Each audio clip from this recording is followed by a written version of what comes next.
வணக்கம் நண்பர்களே. தினம் ஒரு திருக்குறள் பகுதியில் இன்று அறிவுடைமை அதிகாரத்தில் உள்ள ஒரு குறளையும் அதன் பொருளையும் காண்போம். எதிரதா காக்கும் அறிவினார் கிள்ளை அதிர வருவதோ நோய் என்பது இன்றைய குறளாகும்.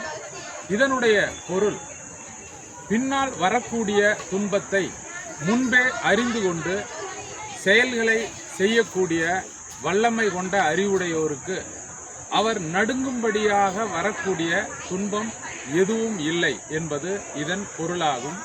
அதாவது, எந்த ஒரு செயலை நாம் செய்ய முற்படும் போதும் அந்த செயலை செய்தால் என்ன விதமான துன்பம் பின்னாளில் வரும் என்பதை ஆராய்ந்து சிந்தித்து செயல்பட்டு அந்த துன்பங்கள் வராதபடி அந்த செயலை செய்தால் நமக்கு நடுங்கும்படியாக, பயப்படும்படியாக எந்த துன்பமும் பிற்காலத்தில் வராது என்பதாகும்.